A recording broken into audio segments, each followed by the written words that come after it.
The government of BC walking back some details of its real estate speculation tax, a levy on empty homes. The minister, Carol James, said her government will introduce legislation this fall to enact that tax. Well, let's see how BC's housing market is digesting the news. Our guest is realtor and the author behind VancityCondoGuide.com, Steve Saretsky. Steve, thanks so much for coming on the show. Always a pleasure. Yeah, thanks for having me on. So, obviously, this plan to tax empty homes was catching cottages, second homes, and the government is saying we're modifying it. It'll apply to only 6 areas, or half a dozen areas in the province, and 99% of British Columbians will be exempt. Do you think a lot of people will be caught up in this thing, though, who aren't speculators? Yeah, I think obviously there's going to be some families, you know, potentially even middle-class families that have summer cabins. They're obviously on the more expensive side that are going to get hit with this tax. But I think for the most part, it seems like they've made some changes where it shouldn't affect as many BC income taxpayers as it previously was expected to.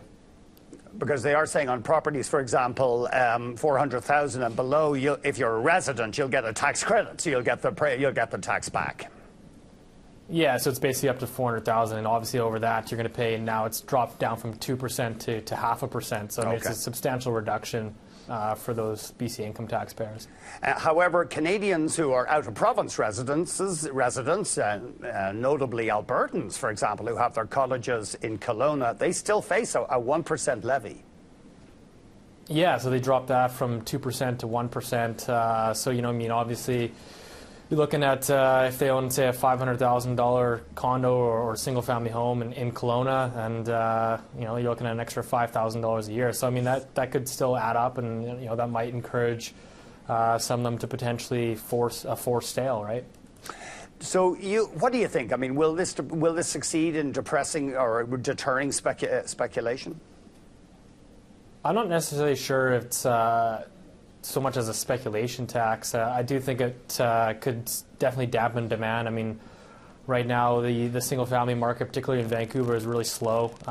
You know, for the month of February, I think it was the fewest amount of sales we've had in 20 years. So I think when we're adding on further taxation to that market, I think that's going to continue to dampen demand and keep sales quite weak. So I don't see how this is going to help the market rebound. And just remind us, I know this has come up in Europe, but local people often ticked off in Europe, places like Wales or France, when out of province or out of area money comes in and inflates local real estate prices. So is there anger in localities in BC over the way house prices have become unaffordable?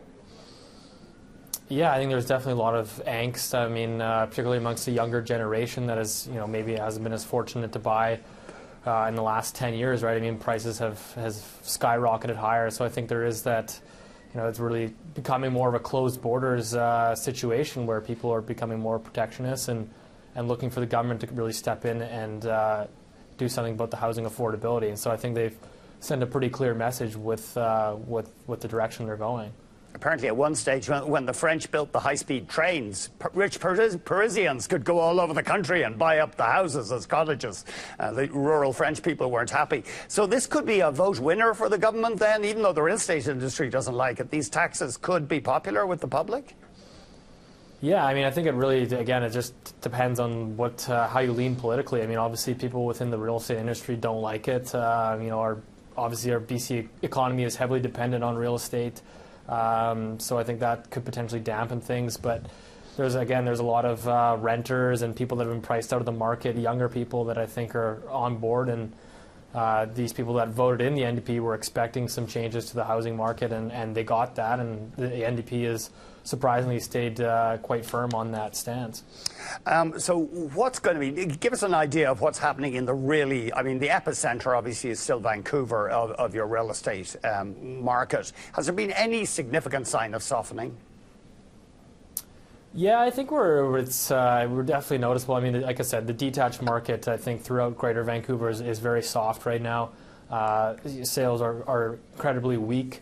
We're starting to see the condo market sales are starting to slow down. They will come in lower than last year, but there's still a lot of multiple offers, a lot of bidding wars. I think that's just, there's really not a whole lot of inventory to pick from. So the condo market's staying quite resilient. I mean, if you go into the Fraser Valley, prices are still increasing on a month-over-month basis there, but it's really just a mixed bag. But I think at the end of the day, sales are definitely going to come in weaker in 2018. So I think when you throw on this speculation tax, that could certainly add to that.